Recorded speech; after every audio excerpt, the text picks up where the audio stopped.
I am a practicing birth doula, a podcaster, and a mama to a 2-week-old little NICU baby. My name's Elizabeth Presta, and I am a miraculous mama.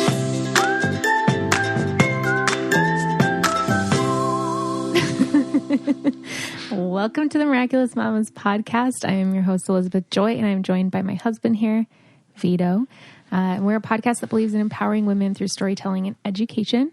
And today's going to be storytelling time. We're going to be sharing the birth story of our baby girl, Jovi. How you feeling? I feel good. So this podcast is going to come out when she's 2 weeks. Right now, she's about 10 days old. But we've only had her home for a couple nights. Mm-hmm. And I feel all of the emotions. I feel exhausted, but yet somehow I have energy. Mm-hmm. To like every morning, I'm like, oh, I need to go back to sleep. But then I just get up and I take a shower and I just go. I don't know how it works. Yeah, I don't understand it. But yeah, I think I feel like the emotions of the first week were so high with everything that happened and so many ugly cries and a lot of tears. And now it's like not even settling in yet that she's our girl and she's home. But I mean, it's all good, you know? It's a wild experience. I mean, obviously, I would say most of your listeners probably have experienced having kids. Some haven't, which is fine too. It is so emotional. Yeah. It's, and then like, you know, just with everything that happened, and we'll go through it, but it's like right before we hit record, I was like, I just don't feel good. Like I'm so exhausted. I'm so emotionally drained. Mm-hmm. Physically drained from everything. sleeping. Yeah. And it's just like, how does anybody get anything done? And she's not even doing anything. She hardly cries or she just sleeps, eats, and poops. And it's just, it's so exhausting. We are two tired new parents. Yeah. But, because we didn't sleep, like even when she was in the NICU, we'd be there till super late. So why don't we get into the story so people aren't like, all right, get to it. Get to it. How do you want to start? Should we start the night she was conceived? She was conceived in Midlothian, Texas. Easy now. Yeah, so basically at my 40-week checkup, or it was a day after I turned 40 weeks. So I went to do a non-stress test and the midwife was like, oh, you're having noticeable contractions, like it's picking up. And at that point I couldn't even tell that that's what they were. But basically that week it just continued, and every day I could feel it a little bit more. I'd be like, oh, my stomach's tightening, it's whatever. And you could see it too. So you can see your stomach getting tight. You could see and feel the contractions, and they were like 2 minutes, 3 minutes apart, but they weren't like sizable for a week. Yeah. For a week you were having contractions. So that was like the anticipation of that. Right. And then they kind of died down. So, but it was, I believe Saturday morning I woke up and I lost my mucus plug. And I was like, okay, it's like gonna happen, you know, like getting excited. And that day my contractions were a little bit more like I felt just like I was having period cramps all day, on and off, but it's still manageable, still doing whatever. I remember I believe I scrubbed the kitchen floor and did something else. And I'm like, oh crap, she's going to be coming soon. I got to get these things done, you know? And started to have a little bit of bloody show. And I was convinced when I went to bed that night, I was going to wake up in labor. Yeah. So I was almost so excited that when I went to bed, every time I'd kind of feel something, I'd wake up and be like, oh my gosh, am I in labor? Am I in labor? So I didn't sleep very well, but got up the next day, and that's when I decided to go.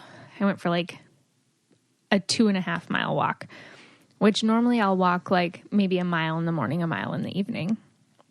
But it was a warm day, and I'm like, I started walking, and my contractions started getting heavier. So this was like 3:00 in the afternoon on Sunday. And wait, what day was she born, on Monday or Tuesday? She was born on a Tuesday. Tuesday. Okay, wait. So then this was Monday then. So yeah, she was born on Tuesday, yeah. Monday, I think because not a lot happened Sunday. So then Monday, I got up, in the afternoon, I went for a 2.5 mile walk. And I remember I was talking to my sister on the phone, and I started having worse contractions.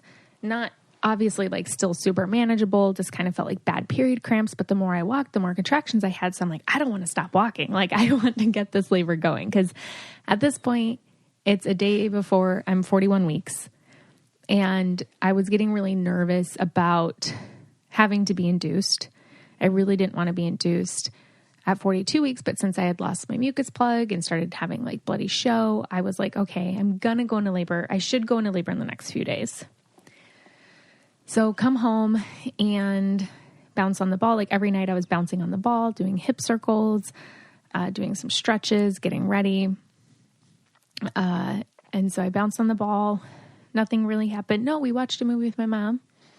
What movie? Oh, yeah. It was like a scary movie. It wasn't a scary movie. It was suspenseful. Liz and I don't do scary movies at all. And this was like a suspense movie. And after we watched, I'm like, all right, we'll put on a cartoon or something because I'm not going to bed. It was just a negative movie. It was good. Yeah. It was a good movie. But I was having contractions where like a few of them, I'd breathe through. I could still talk, but I'm like, ooh, like that's uncomfortable, you know, like worse than just the bad period cramps and really uncomfortable. So, stayed up for a while. Then I'm like, I should probably go to bed. Went to bed probably around 11. Got up a little after 1, cause I couldn't sleep because the contractions were getting worse. So felt like I was having really bad period cramps, couldn't get comfortable, tossing and turning. I'm like, all right, I'm just going to get up. So I got up, watched some TV, and then I remember I ate a couple of cookies, let Hutch outside, and then at 2:45, I went to go let him back inside, and I stood up, and I heard like a pop. And then I was like, was that my water? And I took one step, and then it just started like streaming down my legs. So I'm like, okay, it's happening. And it's like nervous excitement, you know? Yeah. So what went through your mind? We've never had this. This is the first time we're having this conversation. So if it feels like you're coming along on the ride, you are. You are along on the ride. So what did it feel like? Or what was going through your mind? Like, oh crap. Like it, I don't know. It, like I said, you're excited. You get this adrenaline rush. So all of a sudden I'm like, okay, I'm in labor. And of course, I think as a doula, then, I'm like, okay, so it wasn't necessarily pre-rupture of membranes because my contractions have already been going, which is good because I'm in labor. So it's not like my water broke and there's no signs of contraction. So that means within a certain time frame, I'm going to have to get on Pitocin. So I knew like at least my contractions were coming. And like the next contraction after my water broke was noticeably more intense. So I let Hutch inside, went and changed. And then I don't remember, did I wake you up right away? I was like in the room changing my pad. Like, yeah, you woke me up. We're going to take a quick break to talk about how we are hunkering down at home right now, especially with our new baby girl. We are just taking time together as a family. We're being very cautious about just those newborn first days of life and her coming out of the NICU, which means that we really aren't leaving our house. And it's really nice to have options of clean ingredients and organic fresh produce meals delivered to our door. And I'm talking about Sunbasket. Sunbasket delivers fresh, healthy, delicious meals straight to your door. And they have delicious recipes of all kinds. They can do paleo, gluten-free, Mediterranean, vegetarian. I chose the paleo option, and they make it easy and convenient with everything pre-portioned and ready to prep and cook in as little as 15 minutes. And you guys, I can actually, there's so many delivery food things that they're like, you can get your meal in like 30 minutes and it takes you an hour to prepare. This actually is like 15 minutes or less. It was so quick and convenient, which obviously we need in our lives right now, adjusting to being home with a new baby.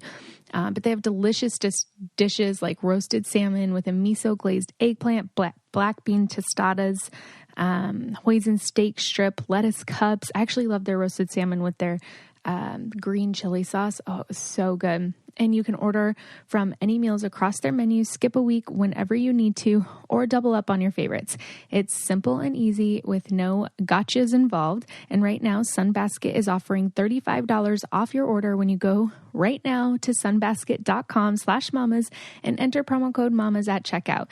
That's sunbasket.com/mamas and enter promo code mamas at the checkout for $35 off your order.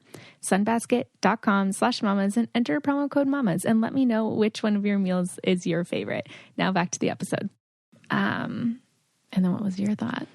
Well, so I was sleeping. Like you said, it was like 2:45, maybe 3 in the morning. And you said, I forgot what you were doing, but you're like, my water broke. So I just shot up and I was like, all right. And then, so here's the thing. So you were telling me forever, like, just because my water breaks doesn't mean we're going in right away. Like, I don't want to go to the hospital and be at a 2. I want to labor as much as I can at home. And just because your water breaks doesn't mean that you're like all of a sudden going to get an infection. Right. So I shot up. I'm like, all right, what are we doing? I was like letting you call the shots because I trust you. I trust how you work with your body and whatever. And it was 2 in the morning, so we weren't going to hit traffic. You know, I wasn't worried about not getting there in time or anything like that. So I grabbed the bags. So we had all the hospital bags packed already. I grabbed them. Well, I remember you're like, I'm just going to put the bags in the car. And I kept being like, it's okay. Like, you don't have to put them in the car yet. Like, because I felt like I was going to forget something and last minute be like, oh, put this in the bag, put this in the bag. So I'm like, oh, it's okay. Like, whatever. But then... Well, and then your mom started making us snacks. So she started making us like PB&Js. You were like... I don't know if you were still in the ball or you were just kind of stretched. It's 3 in the morning. Everything was a blur. Yeah. But you were working things out and I could see. So you told me, you said, if I can't talk through my contractions, then it's time to go to the hospital. So I said, okay, that sounds fair enough. And you were having contractions and you were kind of struggling through them, whatever. And then finally you had like 3 of them where you just were almost moaning through. And I was like, all right, let's go. And you're like, no, it's fine. It's fine. In between contractions. I'm like, I go, babe, you told me that if you can't talk through the contractions that it's time to go. Well, and you were like, I remember you suggested to start timing. You're like, well, let's start timing. And I think they were like 3 to 4 minutes apart. Yeah. Which you're supposed to go like 4 or 5 minutes apart if it's lasting an hour or whatever. But you had been having 3-minute contractions for the last week. Right. So it kind of wasn't our gauge of what's going on. But then, so I said, you told me this, and then you had one more contraction. You said, okay, it's time to go. No, you called Kelly. You're like, let's just call the midwife. Like, let's call the midwife. Okay. I think. Or maybe, I don't remember. Go ahead. And I was like, no. I think because I was in my head. You were so in your head the whole pregnancy, except for when you weren't even in the room. Right. But go ahead. Which we'll get to. Yeah, we'll get to. Because I'm like, okay, the contractions are getting more intense. I just don't want to go to the hospital and then be like, no, go home and labor for a while, Yeah. But eventually you're like, let's call the midwife. Let's, Well, because you had said if my water breaks, call the midwife. Just to let them know, because they like to have the heads up. And so we did. And then she was like, you've been having contractions for quite a while. Like, why don't you just head in? And me and the doula will meet you there. So, and that was like, no, I said, no, I'm okay, I think. And then we called her again. 5 minutes later. After I had 1 or 2 contractions where I'm like, okay, maybe we should go in. Yeah. I think because my 2 fears was like going in and being a 2 or going in and having a car baby. So, and there's a fine line. Right. So we ended up going in, and at that time of night, only the emergency room entrance is open. Yeah. So it was a breeze driving there. There was no problem.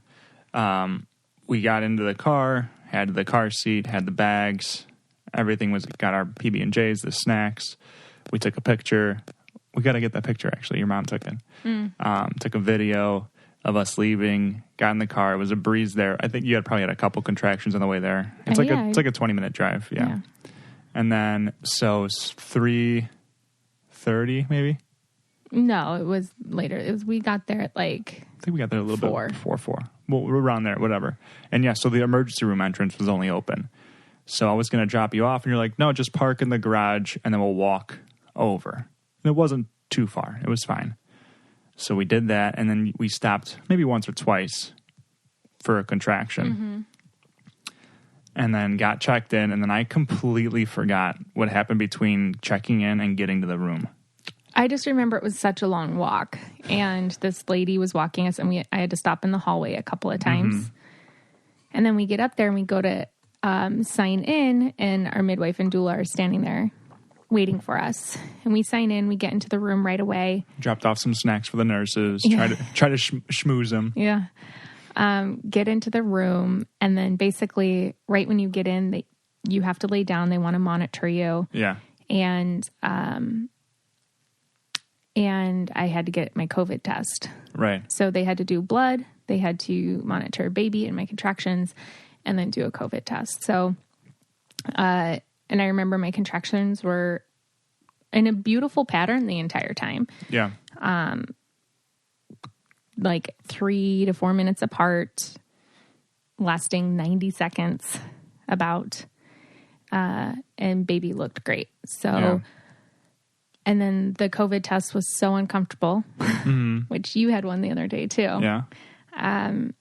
And when you're in labor, you're just like, oh, but I mean, everything came back negative and fine. So, well, it was great. We came in, and like you said, the doula and the midwife were there, and it's under an OB practice. So there's the nurses and whatever. And they came in, and right away they're like, all right, let's get you monitored. Let's get the saline lock in. Let's get all this stuff in. And we had our birth plan there, handed it out to everybody, and was like, we're not doing the saline lock. We're not doing this. We're trying to, we're going to labor as much as we can in different positions. And everybody was on board. Everybody was great. Well, the nurse at first was like, well, we're just going to keep it in and then this. Yeah. And I was like, I don't want it. There was a little pushback. And then the midwife was like, she doesn't have to have it. Yeah. So. But, yeah, so that was my first experience with everything that you've talked about, with having to speak up for yourself and know your rights and everything. And because you would say from some of the births that you've been to how pushy some doctors are and how some nurses, right? And that was my first experience with it, where I was like, oh, I can see how you'd be like, easily swayed. Whatever. Yeah, you would be like, oh, this is just what happens. Right. And for me, I really didn't want to labor with a saline lock. It would have been terrible. And also because you can't put your arm in the tub, or they have to put plastic around it. Yeah, it would have been very uncomfortable. Right. So what I learned from this whole experience is that the more comfortable the mom is, the better things go. Yeah. I couldn't imagine you being any more uncomfortable.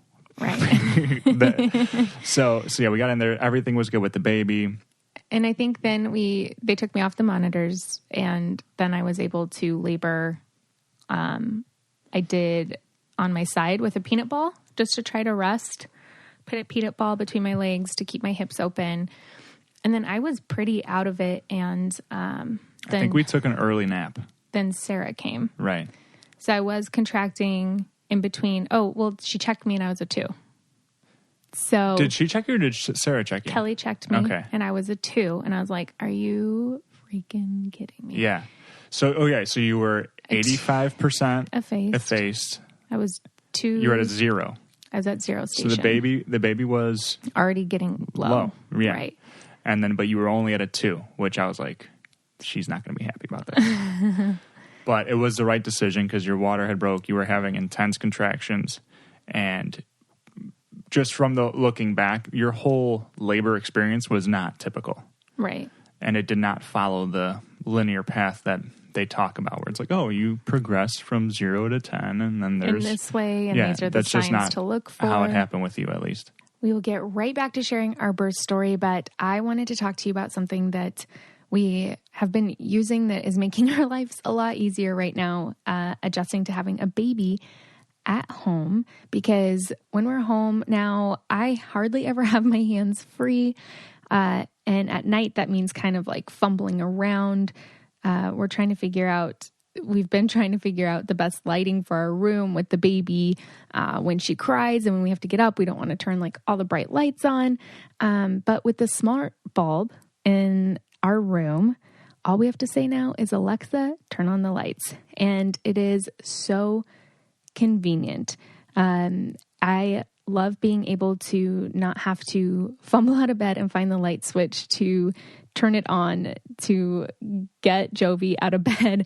And with the Amazon Smart Lighting Bundle, you can turn your home into a smart home in just minutes. Setup is easy and you don't need any extra equipment. Just connect your new smart bulb to the Echo Dot and you're all set.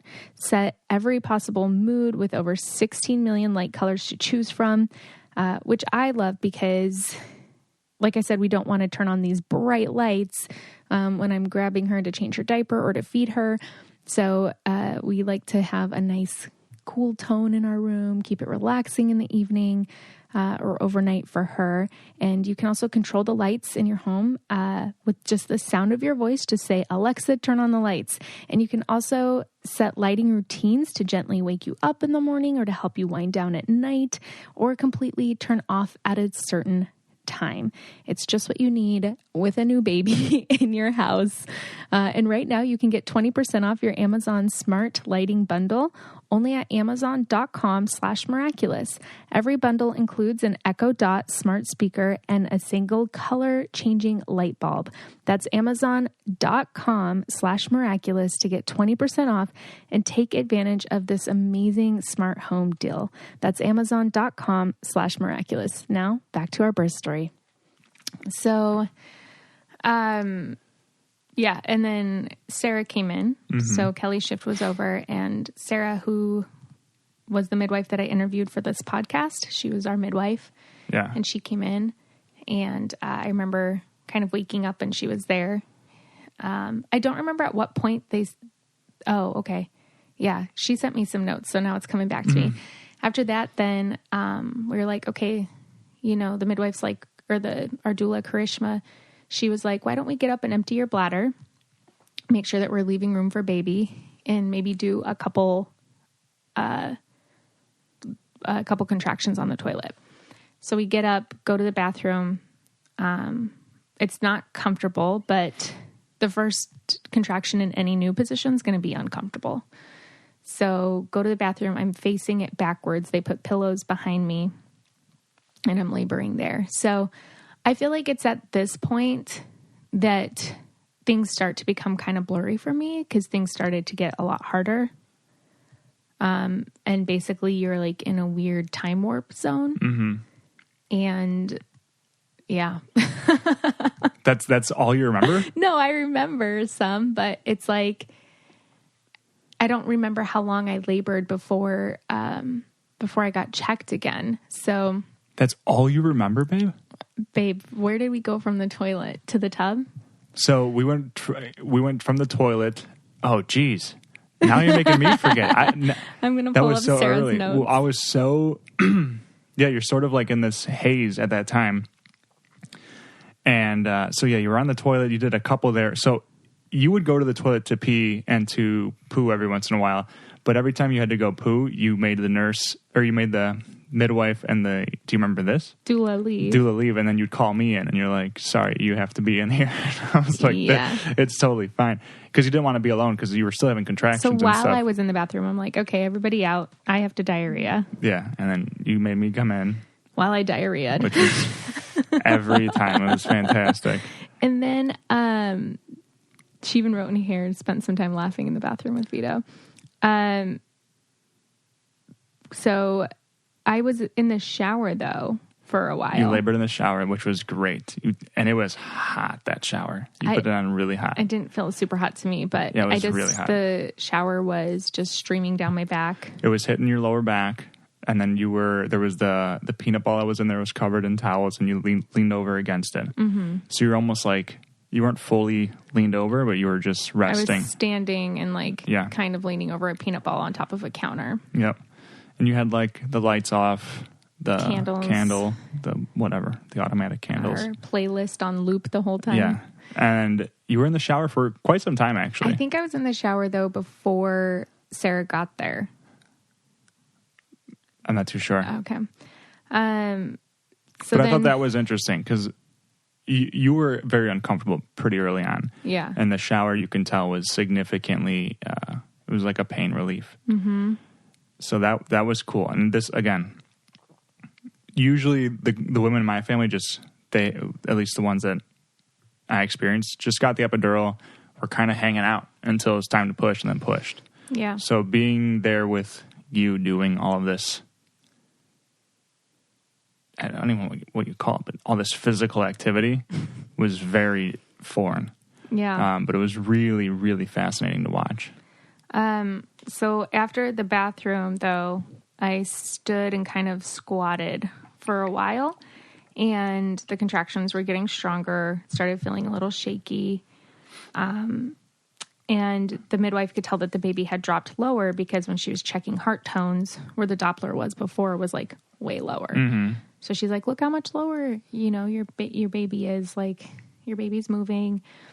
And I just remember them, like, starting to get really stronger and, like, doing things. Yeah. I'm like, okay, these contractions are, like, productive. They're making changes. So, and that's when I think I started moaning through them and started going, like... Yeah. Well, you did the horse lips a couple times early on. Forth. When you can tell you were, like, getting nervous. That was your way of releasing nerves. Mm-hmm. And then when things were getting stronger, you were moaning, and they would tell you to moan in, like, a deeper moan.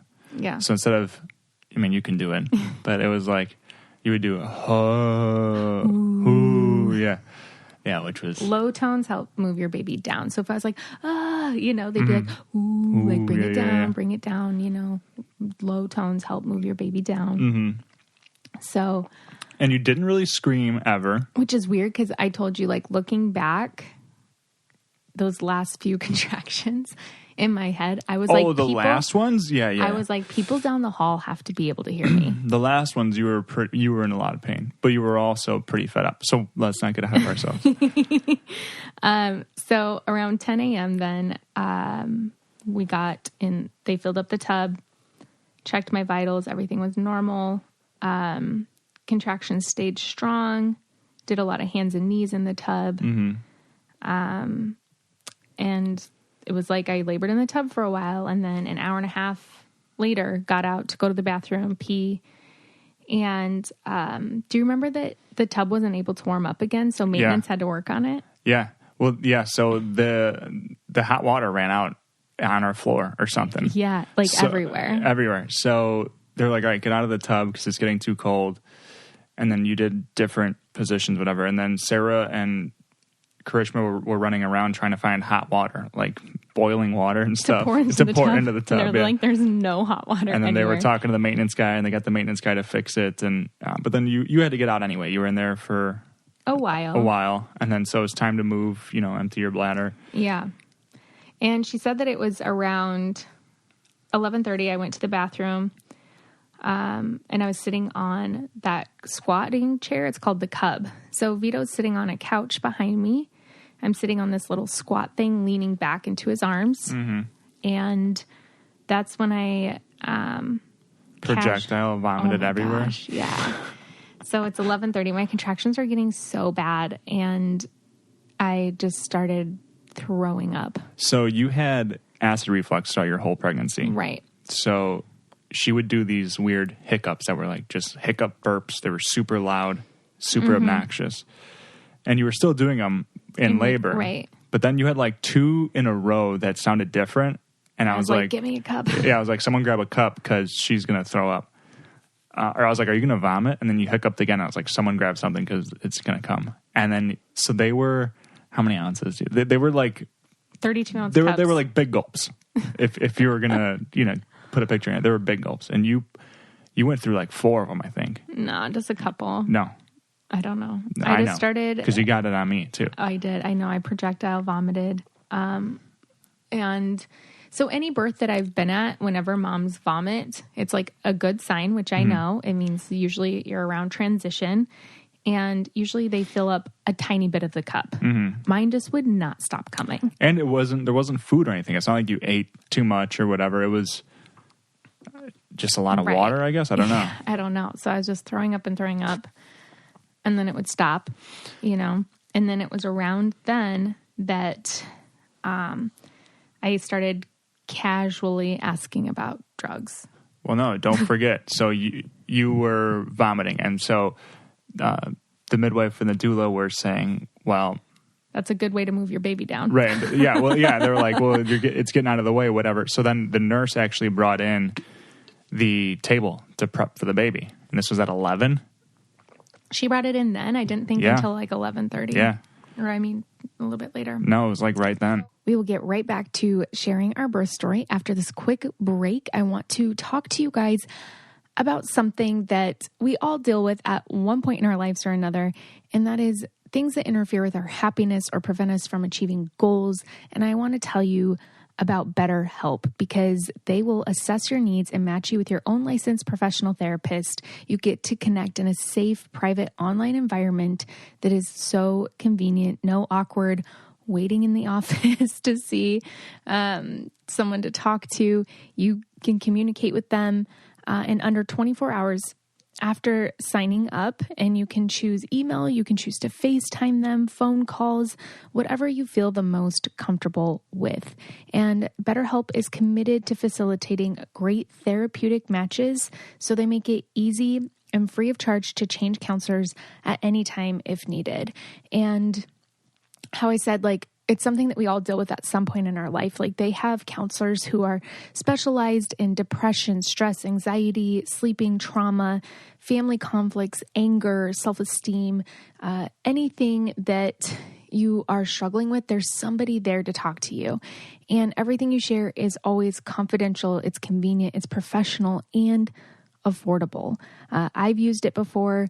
Like I said, I feel like I'm a huge fan of getting counseling, and it's something that I've done several times throughout my life. And I've used BetterHelp, and it was so convenient. I got matched with my counselor, Eric, and he was able to talk with me and help me through some stuff. And just, it's nice to have that outside perspective, and just somebody who that understands and can help you navigate the different areas of life that you're struggling with. And in fact, so many people have been using BetterHelp that they are recruiting additional counselors in all 50 states. And I want you to start living a happier life today. And as a listener, you'll get 10% off your first month by visiting betterhelp.com/mamas. Join over 1 million people taking charge of their mental health. Again, that's BetterHelp, HELP.com/mamas. Now back to the episode.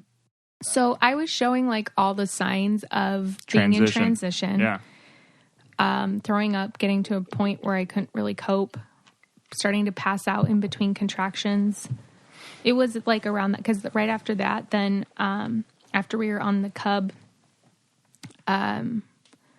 we got back into the tub at 12:30. Yeah. So I was unconscious in between contractions. So you were on all fours. Well, you did a couple on your back. Maybe you did a bunch on your back, and then kind of on your side, you would move side to side, whatever. And then you went on all fours, and you were leaning against the edge of the tub, and this was what was sort of just rock my world, because you were swaying your hips, whatever, and then you'd have a contraction, and then you would just fall asleep into the deepest sleep.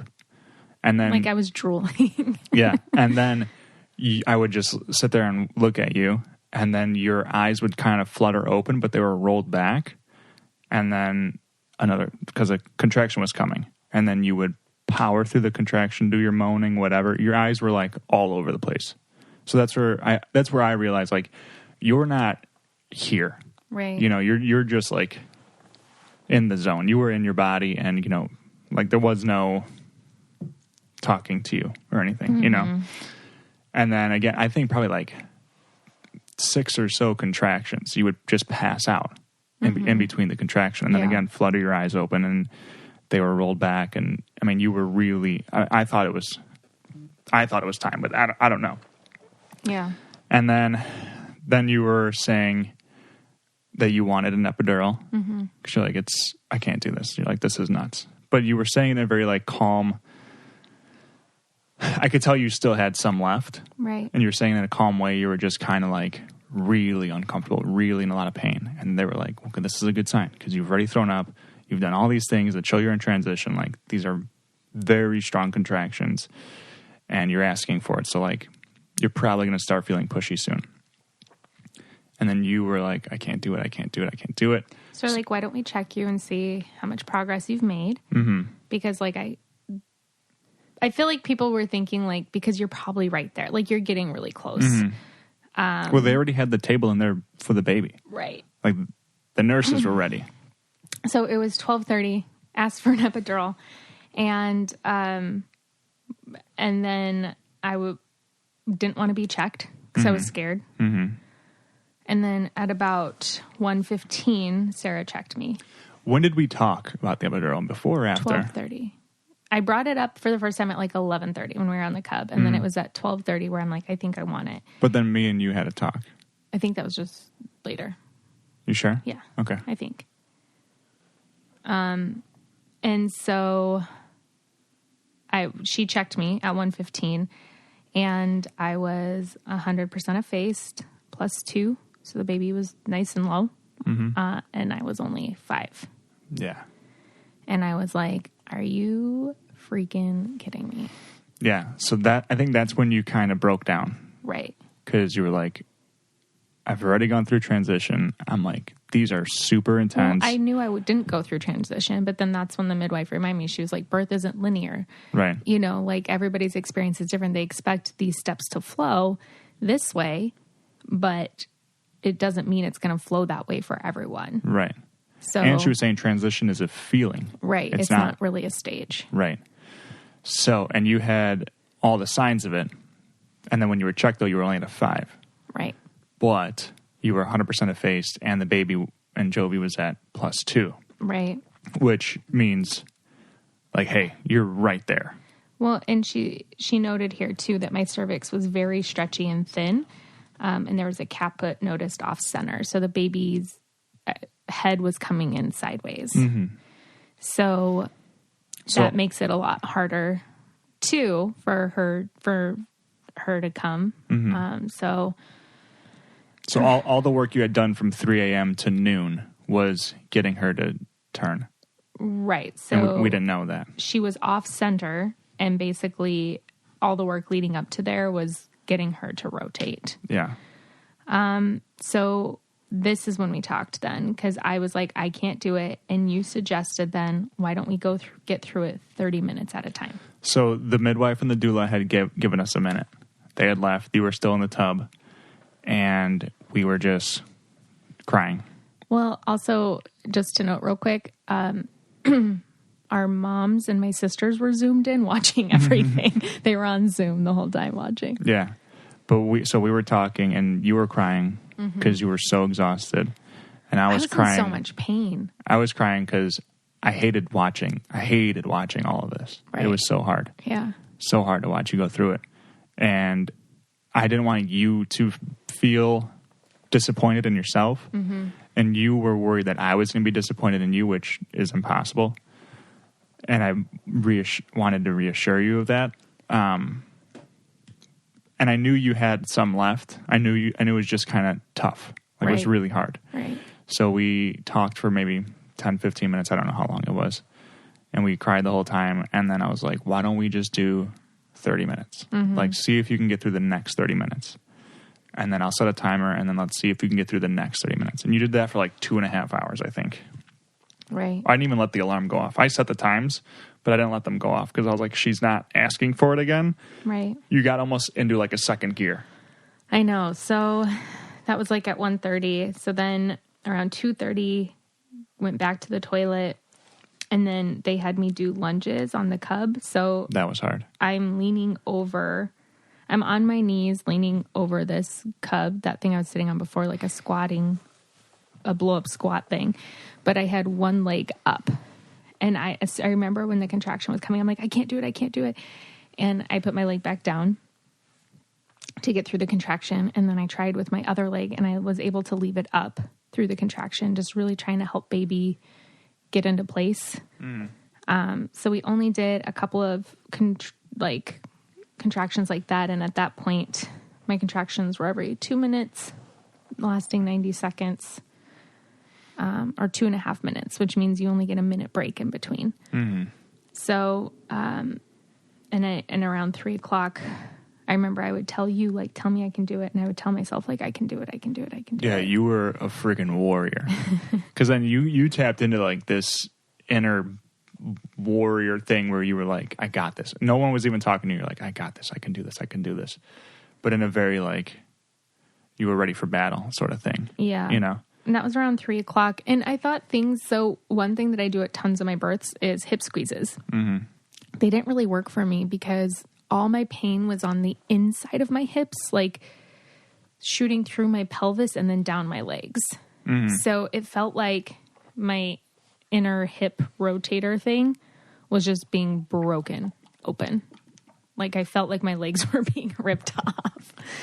So not a lot of doula tricks that I even usually do like help or were helping. So I started getting really exhausted. And so around 3:30 decided to go back to trying to lay down with a peanut ball, try to rest in between contractions. And around 4 o'clock,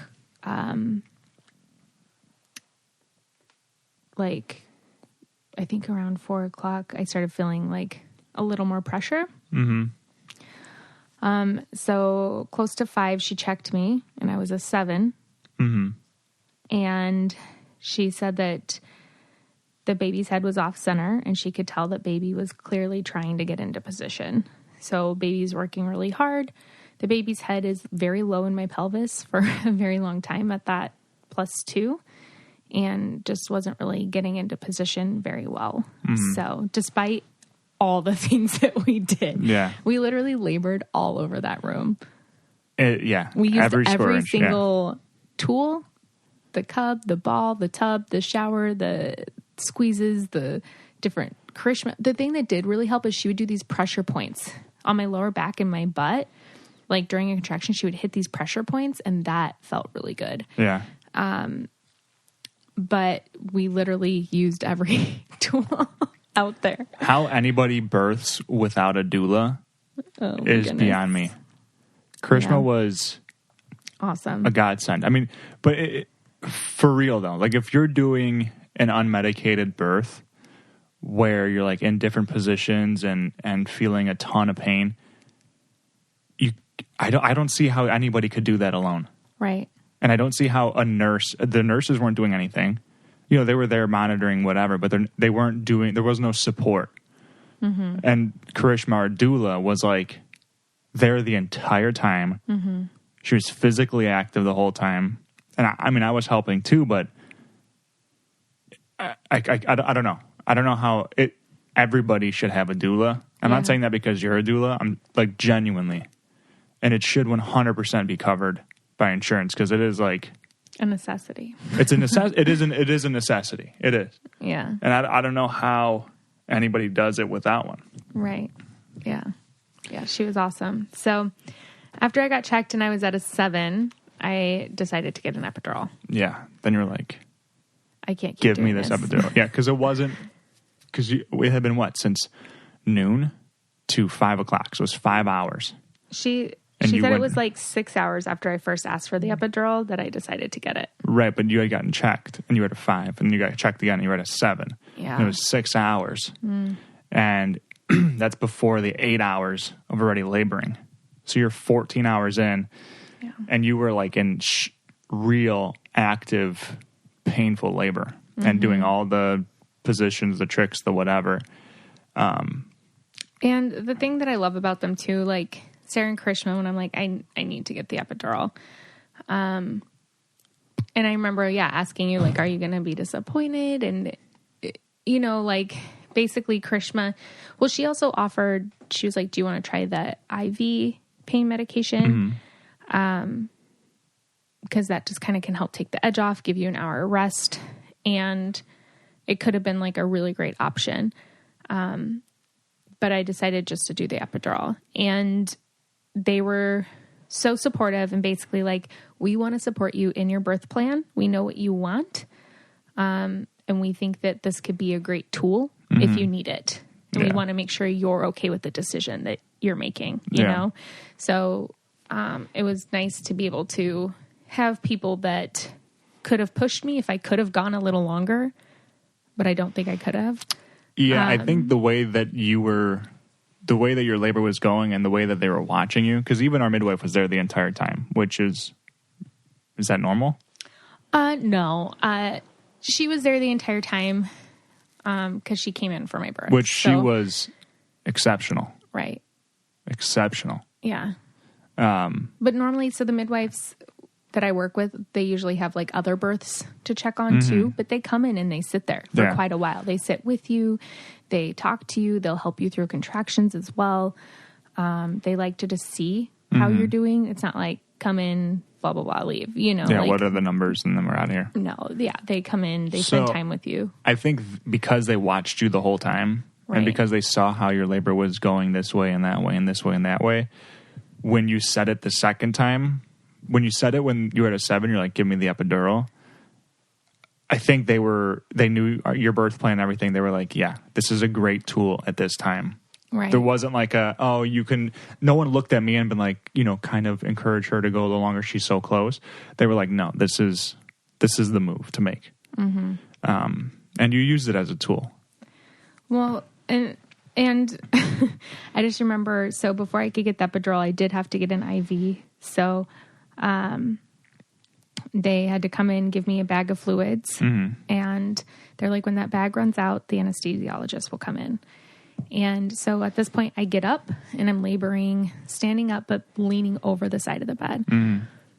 And that's just when, like, literally I feel like I'm being ripped apart. And well, you know how when you make up your mind on something, when you're like, all right, I'm done, but you just can't be done yet, and then you get frustrated. That was with the epidural too, because you're like, okay, I'm going to get the epidural, and then we're all like, okay. So in your head, you're like, okay, it's done. You're like, the decision's made, it's done. But it's like, well, you have at least half hour to an hour until the IV fluid comes down, and then the epidural comes. Well, no, but normally our anesthesiologists are really quick. And this one was in the operating room and on a different person. And it took over an hour person. To come. Yeah. And so I'm laboring over the bed, and I started actually like squatting and bearing down a little bit during my contractions. So I remember with my last couple of contractions, I would like kind of bend down, and like I couldn't help but like start getting really grunty, being like, ugh, like with my contractions, like kind of pushing her a little bit. And so then Sarah's basically like telling you while they're doing the epidural, don't go far. Yeah. Well, I couldn't. This is going to go quick. I couldn't be in the room. So you were watching the IV bag drip, just waiting for it to go down. I'm like, stop looking at that thing. I'm like, it's going to go down. Just, you're putting yourself through hell watching it. So, but when the lady came in to do the epidural, I had to leave. And normally they send you to the waiting room. But I'm like, Sarah goes, don't go far, because the baby's going to slide right out once the epidural kicks in, basically. Because I think you had pushed once or twice, or like a half a push. Because when I heard it, I was like, oh shit, like, push, babe. I think I even said, I'm like, babe, if you push, or if you feel like pushing, push. But you would have had the baby standing up. Yeah, which is fine. Yeah, for sure. But you weren't there yet. Right. You still weren't there yet. Which, if we wouldn't have done the epidural, you would have been in so much pain, because we come to find out you actually had a lip in your cervix. You're right, yeah. Which we didn't know until they checked you again after the epidural. Right, which can make it definitely harder, especially since she was so low for so long. So, after I got the epidural, I started getting grunty, and I remember them being like, oh crap, she's getting grunty, like, Vito, don't go far. And me having a conversation in my head being like, okay, I'm so close. Maybe I shouldn't get the epidural. But then getting through those contractions, like, I thought I was going to die. So I remember telling them, I'm like, I know I'm getting pushy. I don't care. Like, I want the epidural. They're like, we're getting it. Don't worry. We're not trying to deny it. We're not trying to deny you. Yeah, the anesthesiologist was stuck in a birth in the OR. And so it took a while. And And then I had to sit still for the anesthesiologist. And I remember thinking, there's no way I can. But I was sitting on the bed, leaning forward onto Karishma, and she just like really helped me get through it. And then once I got the epidural, I remember just feeling like this was the best thing you ever. were a whole new person. Oh my gosh. You said, you were like, there's two of the best decisions of my life. The first one was marrying you, and the second one was getting this epidural. Yeah, that's what I said. So I mean, you were a whole different person. Right. Your eyes came back. Like you were back in the room. Right. So they let me nap for an hour. But because now that I have the epidural, then I'm hooked up to the monitors. So they're watching my contractions, baby's heart rate, everything's good. They knew what I needed was rest. So even if baby was low and right there, you can still nap like your baby, you know. Mm-hmm. And so I napped for an hour. They came back, and that's when Christina found the anterior lip, and the baby was really, really low. And they decided to just wait a little bit longer because of that lip. So I napped just a little bit longer, another hour. So 2 hours after I got the epidural, I started pushing. You had thrown up again. Oh, yeah. When you were in labor. You had thrown up the first time, and then we kept doing a half hour, and then again you threw up a lot. Was I in the tub or on No, the you bed? were on the bed. When you did the peanut, when you were on your side. Yeah. Threw up tons more again. Yeah, It's like, where's this coming from? Incredible. Oh, my gosh. Exorcist style. Oh, my gosh. So bad. So, yeah. So, after getting the epidural, 2 hours later, I started pushing. I don't think it was 2 hours. I don't know. But either way. So, we were resting. We were the only ones in the room for the first time all day. It's been what? It's 8 o'clock. So 3. Yeah. It's been 17 hours. Yeah. Since your water broke. Mm-hmm. And you were having serious contractions. And then they come in, they're like, all right, let's have a baby.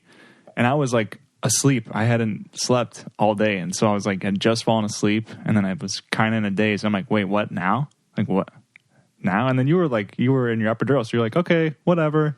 And I was still really out of it. I started freaking out because I'm like, she doesn't even look like she's ready to push.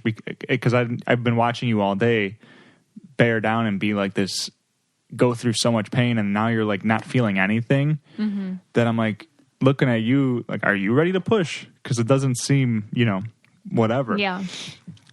So then they started wheeling in everything and all like the clamps and the whatever, and it was just time to push. So I was like, oh geez, I'm like, I am not ready for this at all. So then go ahead. What were you gonna say? I don't know. Oh, okay. So then I'm just telling my side now. Yeah. Because no one prepares you for this as the spectator, as the observer. So initially I wanted to catch the baby.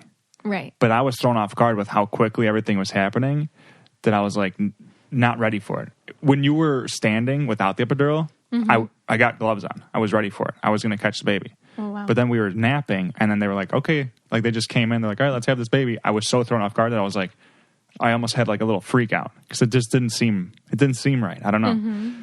So I was like, no, I'm good. I'll just stand over here.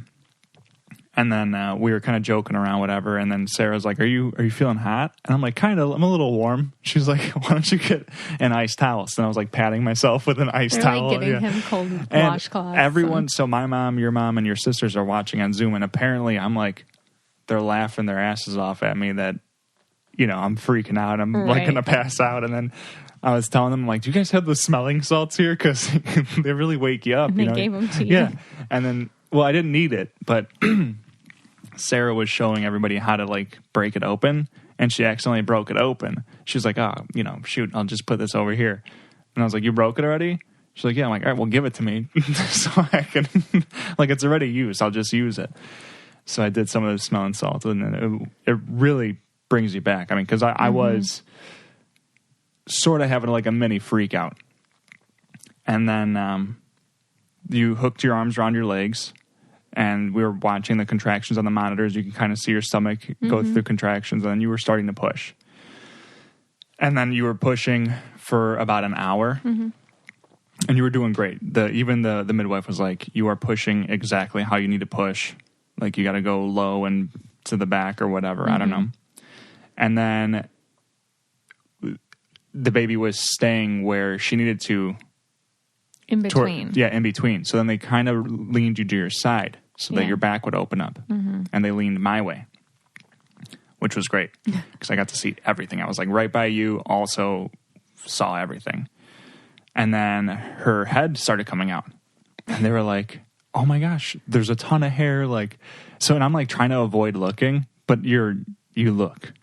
And then once you look, you can't. And then once you look, you can't. Yeah, you've seen it, so it's done. So I looked, or before this, they were like, Liz, I can see the baby's head. Why don't you reach on and touch it? And I hadn't seen it yet because it wasn't out yet. And you touched it, you're like, oh my gosh. And then they're like, Vito, how about you? And I was like, nope. I was just staring at you, like trying to be there for you. But you didn't need me anymore because you were good. So then I'm just kind of watching. And now, so that you're turned over to my side, and I grab your leg and I'm pulling it back. And I'm also like behind your shoulders because you wanted me to lift your shoulders up. Yeah. So I almost got you like in a bear hug or something. And then the head comes out and I was like, oh my gosh, this is like... I don't know if anybody's seen a baby born. It is like the craziest thing. So the head's out, and I was like, that is the smallest head I've ever seen in my entire life. But you like, whatever, you just don't think anything of it. And you could see the hair, you could see like the forehead, and I couldn't see her eyes or anything. But it was just like a small little head, and it was coming out of you, and I'm like, my mind is being blown, right? And then you're just kind of you're doing you, and you're in a great place. And did you see it at all? Did you look down and see? Okay, well, you were doing great, and I was looking at you. I'm like, okay, she's fine. Looking at the heart monitor. The heart monitor is fine. Everything's fine. Whatever. Blah blah blah. And then we missed a couple contractions, I think. And then the nurse came running in and was like, "Hey, the doctor wants to do something." I didn't hear because the baby's heart rate was dropping. Well, the baby was basically out. Like, the reason why the rate was dropping was because... It's being squeezed out of her vagina. She's being squeezed out of her vagina. So I was like, yeah, of course. But then it was recovering right away. So it wasn't anything to worry about. And our midwife was like, basically handled the situation and was a total boss. And then you pushed one more time, and the rest of the head came out. It was the most shocking sight because I thought that was the head. I thought maybe like her. I thought maybe she was face down or something, and I just didn't see. It was just the top part of her head, and then the rest came out, and it was the biggest head. So it was like an iceberg. You know how like 10%'s above the surface and 90%'s underneath. It was like an iceberg. So I saw the top of her head, and then you push, and the rest of her head came out, and then I was like, "Whoa!" Then I wasn't smiling anymore. I was just so taken back. I'm gonna share that picture because it's hilarious. Yeah, and then that's a funny picture. So, her head was stuck in the birth canal. So then when it came out, it was like a football. It was the ugliest looking thing I've ever seen in my life, and it had like zigzags. Like Charlie Brown's T-shirt. That was like her head. Her skull had like zigzags on it. And I'm looking, and now I could see her eyes, I could see her face, I could see everything, And then I think one more push and her whole body came out. Yeah. It was just like the fastest thing ever. And the cord was wrapped around her like torso. So not around her neck, but it was like it's called a nuchal cord. Nuchal. Yeah, it was like a straitjacket almost. She was dark purple. Her lips were like dark brown. The inside of her mouth was dark brown. And I still couldn't get over her head, so I was like not really processing everything. And they put her immediately on me. They put her on you, and I'm looking at her, and she's like kind of crying, kind of not. You could tell she's like kind of coughing something up. She's very gurgly. She was very gurgly. And then her color, the dark colors went away, and then like her pink colors came right in. And she was breathing weird, kind of like grunting or whatever. But she was on your chest. Everything was great. We're smiling, laughing, whatever, crying. And then I got to cut. The umbilical cord pulsed out. How was that, cutting the cord? I never asked you. I thought it would be a bigger deal. Like, I thought I wouldn't, because I thought it would hurt her. But then I just saw what happened, and I was like, oh, this is not going to. And they had it clamped on both sides. So it was good. I had cut, and then I didn't cut on one I had to do like 2 Yeah. pumps, I guess. Yeah. 2 cuts. That was cool. I mean, I don't know. Just the whole experience rocked my world. So it didn't even cross my mind, I guess. And then they kind of patted her down. They didn't want to clean her or anything. Kind of patted her down. And then she was pooping all over you. Oh my gosh. And peeing all over you. As soon as they took her out, she was just pooping and peeing and pooping more on top of me. It was all the meconium. It was crazy. And then, no, she was just super alert. She was like, again, having trouble breathing, but no one was like super concerned. Right. No one was freaking out. Yeah. So then we hung out for a little bit. She was probably on you for, I don't know, a half hour maybe. I don't think. Maybe. I don't know. Maybe. You delivered your placenta real quick. I think like 20-ish minutes, but then the NICU nurse or the baby nurse was basically like, hey, sorry, I'm just going to need to bring her over here to like get her suctioned out and whatever. Well, like, she we'll wanted bring her back. What she said was, I'm going to go weigh her and take her measurements and give her the vitamin K or whatever we did and all that stuff. And so I went over there with her, and then you were getting stitched up and whatever they were doing. No, but because I remember she took her, because we wanted to do the full hour, and she took her early because of the gurgling. But she didn't make it a big deal. Right. She wasn't like... She's like, I just need to watch her a right, little bit. Yeah. So then she put like the tube in her mouth and like down her throat and stuff to suction it out, which was... It was hard to watch, but it was also... It was kind of like, do it, you know? Like, you hate to see your baby in pain, but it was like, no, get all that out. You know, it wasn't uncomfortable at all. Oh, when the baby came out, we were so like la-di-da-di-da, and then everyone watching is like, what is it? What's the sex? What's the sex? And we just weren't even looking. We didn't care. And then Sarah was like, Vito, what is it? Because on there, you know, I wanted to announce it. And I was like, oh my gosh, it's a girl. And you're like, what? Or I think you're like, no way. I was like, it's a girl. And then I heard Sarah go, can someone confirm? Because I don't know if the people call it out wrong all the time or what. Yeah. So that was an awesome surprise. Because I thought for sure, boy, all the old wives' sales, every single one of them said boy. Except for the Chinese calendar. Well, there you go.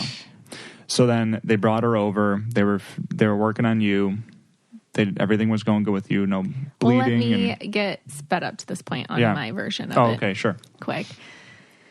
So after I got the epidural, I definitely was a whole new person.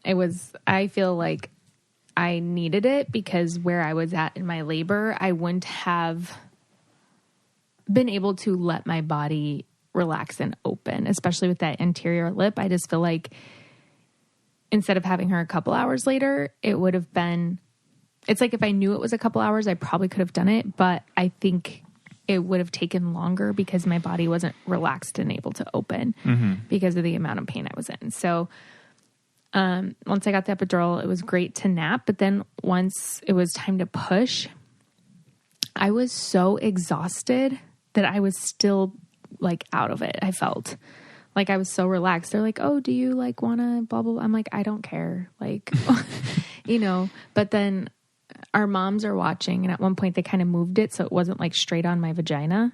And then my mom was like, unmuted it. She's like, we can't see. And so then our doula literally stood there with the Zoom faced directly at my hoo-ha so our whole family could watch the baby come into the world. So yeah, it was, and then the pushing, I could feel like when her head came out, there was like a relief and then the rest of her body. And they put her on me and I was like, it's just like the most surreal thing. I'm like, no way this was in me, She's big. Oh my gosh. And so where she's, holding her, and then when they had to take her to watch her, I was hoping to do the full hour, but like at the same time, it's like, okay, like I want to make sure she's okay, So, and then when I delivered the placenta, it was cool to see. Yeah, it was like a very, very thick slab of meat. Yeah, she was like, this is a very thick placenta. So, and you stayed with baby. Mm-hmm. Well, I was there when you delivered the placenta, and she was in there for a while. And she was listening to her lungs. She's like, yeah, she's wet. They kept saying she's wet, whatever. They did the suction a bunch of times. We like FaceTimed our parents or I think, I don't even remember. And then, I don't even know if we did. No, we just hung up the Zoom call. We're like, okay, yeah. like we'll call you guys later. Yeah. And then, so then she called the NICU nurse in and was like, hey, I just need you to come look at this. Like, I don't think it's anything serious, but come look. So the NICU nurse came, did her assessment. Sorry. did her assessment and, was like, so then they talked to me and they were like, we're going to bring her into the NICU for 6 hours, just under observation. We're not going to admit her, but we just want to take a look, just get her on the vitals and take a look at what's going on.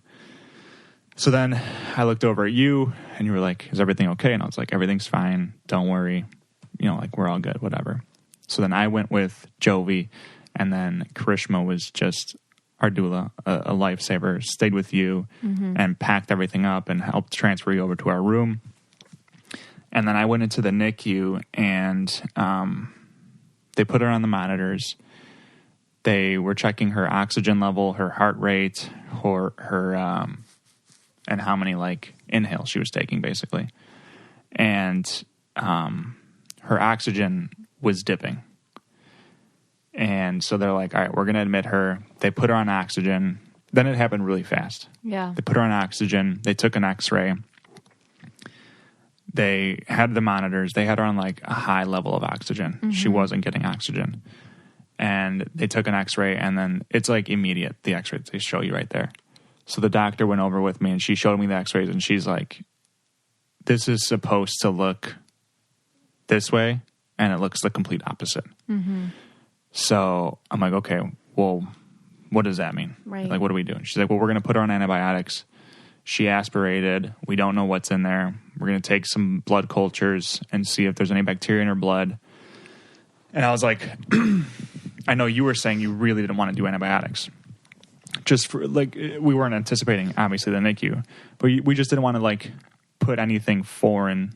Well, just like babies, there's just a lot of studies on babies who like are with their gut and stuff. Right, with their gut microbiome. So I was like, can we talk with my wife? So the doctor and I went to the room and talked with you, and we were like, okay, the antibiotics is the best. Like, this is the best route to go. Right. I was like, well, yeah, I wanted to avoid antibiotics, but obviously this is a situation it was a no-brainer. I'm going to trust a neonatologist over. It was a no-brainer. We were like, I just wanted you to be in the conversations. We're like, yeah, 100%. I'm cool with it. You're cool with it. I'm in the recovery room, and my left leg I can't feel it at all. Mm-hmm. So I can't like go see her yet. And so I think maybe did we take a minute alone there, or did you just go straight back to the NICU? No, I said, I'm going to go back. I said, rest. Stay here, rest. I'm like, everything's fine. You kind of just get in this mode where like, there's no reason for you to stress right now because it's not going to help. Mm-hmm. So just rest. Mm-hmm. I'll get you if I need you. So you rested a little bit, and then I went to the NICU, and then I get there. The doctor had said, we're going to go put the IV in. She had walked ahead of me. She's like, I'm going to go put the IV in, all this stuff, whatever. So then I get there, and I ring in, and then one of the NICU nurses came to the door. She's like, okay, we're just putting the IV in. I'll come get you afterwards. I'm like, no, I want to be in there. She's like, well, we're going to put the IV in, and then we'll get you. Like, it'll be 5 minutes. I'm like, can I be in the room when they do it? And I kind of got, like, stern with her. And she's like, well, and I go, the doctor said I could be in there. I said, I'm going in there. And she's like, oh, okay, yeah, you can come in. And I'm like, this wasn't a conversation that needed to be had. But then I just watched them put the IV in and put the oxygen on and all the monitors. And she's like, not breathing. Her ribs are retracting. So she's like, babies breathe with their bellies. And she was like, wasn't really breathing properly. And, her ribs were going nuts, and you can just tell she wasn't getting air. And she was very wet, and the x-rays were not good. You can just tell by looking at them. And, I mean, this was at midnight, I think. So it's almost been 24 hours of nonstop, no rest. Maybe we had like an hour of rest. So then I just sat by her bedside, and they were basically like, we're going to monitor her. They took the blood cultures. They monitor those for 5 days. The antibiotics are for 3, I think, 7. initially. I think it was 3 initially. And then they decided they were going to do 7 days. Because that's what just based on like her x-ray and her white blood cell count was high, which means she was fighting an infection. Mm-hmm. So I was in there probably till like 3 or 4. I think I went in around 3:30. Yeah. 4. So I was holding her hand and stuff, and she was in the she was under the lights. So she was under a warmer, so her temperature was down. She was cold, and she wasn't breathing well. So they had her on like a warming light, and it's really hard to watch. Mm-hmm. And then you're in there with a bunch of other babies who are mostly premature, right? But just some that had pre-existing conditions or whatever. And the nurses in the NICU are truly a special breed of human, especially at the hospital we were at. They are incredible humans, and definitely a part of our family now. Just the way they treated us and our baby, and it was fantastic. And then I went to the room at she had stabilized, like she wasn't getting worse. Mm-hmm. She wasn't getting better. She was just stabilized. So then I went back to the room to get you. You went in. I took a little nap. I think you came back at 7 or something. You had a pump. Mm-hmm. And then, do you want to go through all the We don't go through stuff? Everything, but even just... Basically, the doctor was saying the way she recovered was a miracle. Mm-hmm. He said the way that first x-ray was, she should have been in way worse condition. She should have been intubated. She should have been in way worse condition. And he goes, once you get like that, he goes, then you worry about the blood valves constricting. And then he goes, once that happens, it's a vicious cycle that usually doesn't end well. Mm-hmm. And so obviously a lot of highs, a lot of lows, a lot of crying, a lot of gratitude, a lot of everything. Because, it's tough. I'm getting super emotional listening to you tell it back too. Yeah, it sucks. It was so hard. And I just feel like, those those days we would cry so much. Because it's you plan so much, especially for me, for your birth, and I knew all my options, and I knew the pros and cons, the risks and benefits, if I did this, if I did that. But we didn't plan on leaving without her. So that was so hard. When we got discharged, we kept trying to get an extra night. We're how do we get an extra night here? Because we don't live close to the hospital. So we met another family whose baby boy was there, and they lived a mile away. And we're oh, you're so lucky. Mm-hmm. But it took us half hour to drive there every day. So coming home was hard, and just trying to pump and wanting to be there for her as much as we could. We would be there all day, get home at midnight, go back in early in the morning and do it again. And it's definitely a crazy experience. Cause at first we couldn't just go in and hold her either. Mm-hmm. Cause they were, they let me do skin to skin for a little bit, but they were monitoring her oxygen, and they're okay, she's this is too much stimulation for her. We need to put her back.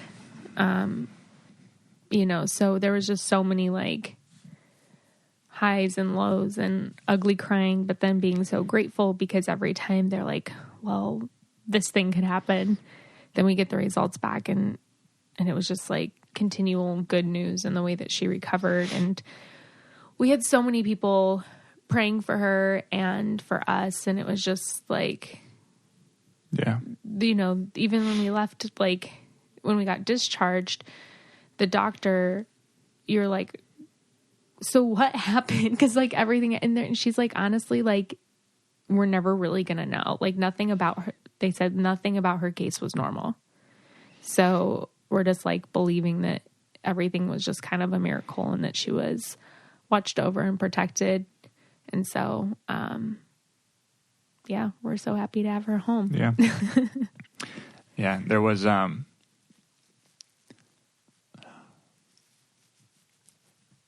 ahead.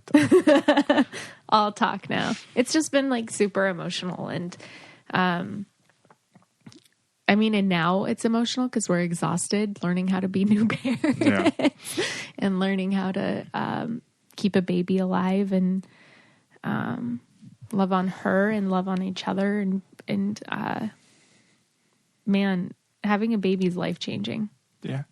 There was, she was getting fed through like a tube and it's like, it's happy tears, but you don't, like just being able to breastfeed. Right. I remember being so excited. The doctor was like, I was in the room and Vito had gone down early in the morning to the NICU and he came back and he was like, babe, I was like, what? And I couldn't tell if you were like, I was crying. I know, but I thought something bad happened. I came to the room. I like ran to the room. The doctor's like, she can breastfeed. And I was like, what? I'm like she can breastfeed? And he's like, yeah. And then I started crying in the NICU. And I'm like, can I go tell her? And he's like, yeah, go give her good news, you know? So then I ran over to the room and I was crying and I was like, babe, and you're like, then I saw that you were nervous because I was crying. Right. And then I was like, get it out and say something because I was so happy I couldn't say it. And then I, you know, just told you and it was. You're like, you get to breastfeed her today. And we cried and hugged and yeah, there were so many moments of joy and fear and, you know. Yeah. And I just want to say, like, to all the moms who have had a baby in the NICU too, it's really hard because you don't really get that time to rest and recover either. Like every day we were driving there, walking the hospital halls, sitting on hard chairs there all day. Oh, it's brutal. I'm changing my Depends diapers in like a public bathroom. Yeah. And, you know, you don't get that time to just like be home with your family and it's really hard. So you guys are awesome. Yeah. We definitely have a heavy heart for everybody who has to, and I feel like we were totally blessed. I feel like our case was, we were just blessed, you know, and there are people there right now who we were with, you know, and they're still there and, you know, you just don't know.